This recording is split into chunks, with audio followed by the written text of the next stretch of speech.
Saya bersyukur kepada Allah karena beberapa 10 tahun lebih Allah izinkan untuk kenal dengan sosok seperti Hadratus Syekh Ahmad Asrari Al-Ishaq.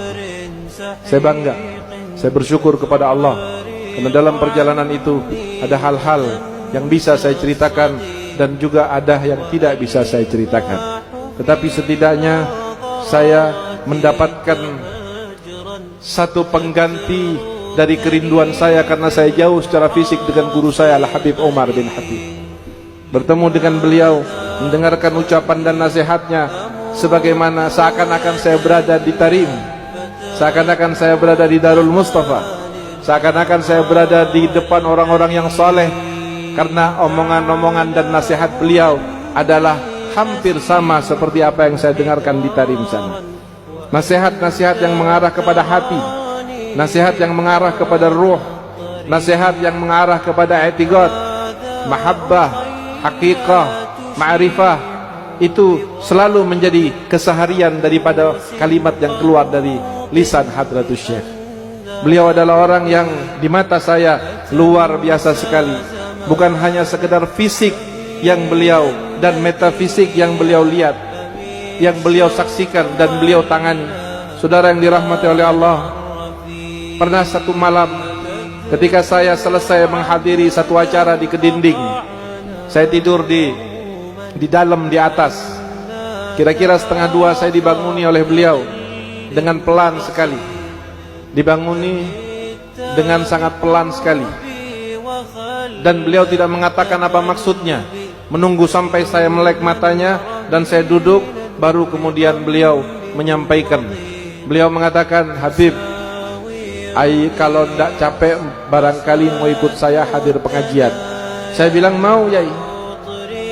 Tidak usah mandi, tidak usah pakai sorban dan jubah, cukup wudu saja, nanti turun ke bawah." Saya masuk ke kamar mandi wudu, lalu memakai baju, lalu saya turun ke bawah bersama beliau. Di depan ruangan kaca yang besar di dalam itu sudah ada 3 kursi. Satu kursi sudah ada Bang Nur yang duduk.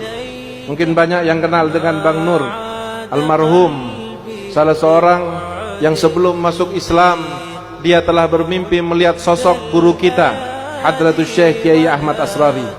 Lalu kemudian dia dari non-muslim, maka kemudian wajah itu selalu membayanginya, dan dia mencari wajah itu dari tempat ke tempat, dari tempat ke tempat, sampai kemudian Allah pertemukan Bang Nur rahimahullahu ta'ala dengan Hadratus Syekh Ahmad Asrari rahmatullah alaih.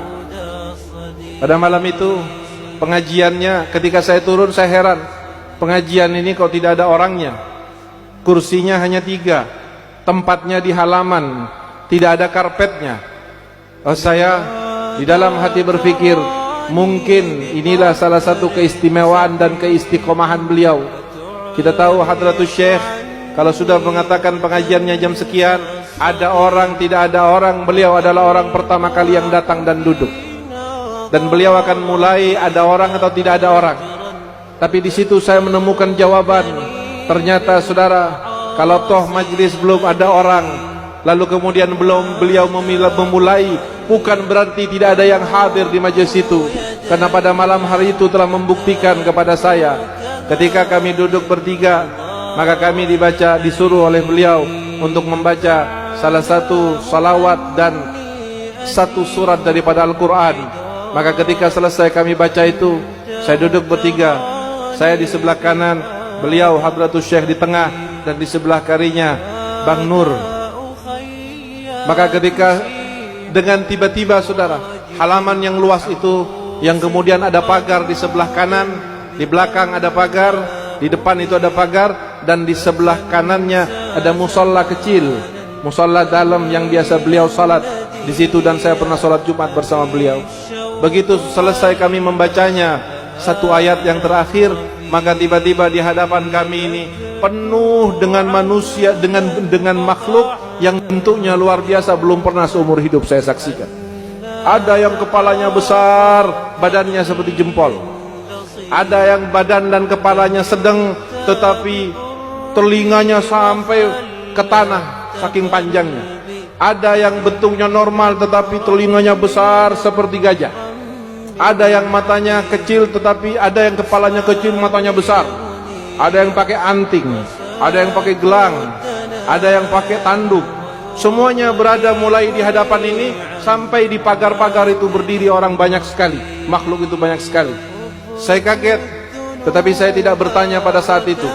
Beliau tidak mengucapkan satu kata pun yang didengar oleh telinga. Tetapi itu makhluk-makhluk itu sesekali bersalawat, Allahumma sholli alaih.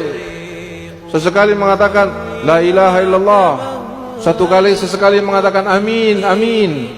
Padahal saya tidak melihat Hadratus Syekh berbicara sepatah kata pun. Dan saya kemudian meyakini bahwa ada bahasa yang dipergunakan oleh beliau untuk berdialog dengan makhluk-makhluk Allah selain daripada jenis manusia.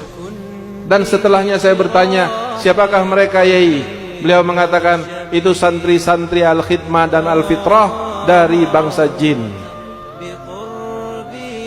Kesalahan kita yang terbesar sebagai jamaah Tariqah dan Al-Khidmah atau santri Al-Fitrah ketika kita membiarkan jin lebih mencintai dan menghormati beliau daripada kita sebagai manusia.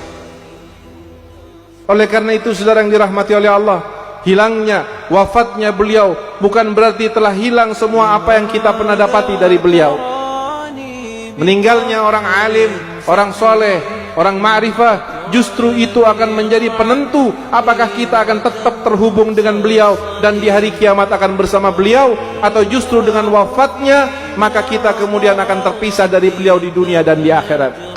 Pada saat Nabi Muhammad hidup, mukjizatnya bisa disaksikan, ketampanannya bisa disaksikan, kelembutan suaranya bisa dirasakan, maka banyak orang yang beriman kepada Allah Subhanahu wa taala dan kepada Nabi Muhammad.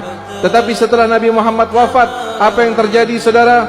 Orang-orang yang dipilih oleh Allah di dunia dan di akhirat akan bersama dengan Nabi Muhammad, kokoh imannya, tetap i'tiqadnya, besar mahabbahnya. Tetapi orang-orang yang ditakdirkan oleh Allah untuk putus dengan Nabi Muhammad, tidak nyambung dengan Nabi Muhammad, setelah Nabi Muhammad wafat, apa yang terjadi kepada mereka? Lalu murtadlah mereka dan meninggalkan Nabi Muhammad SAW. Na'udzubillahi min dzalik.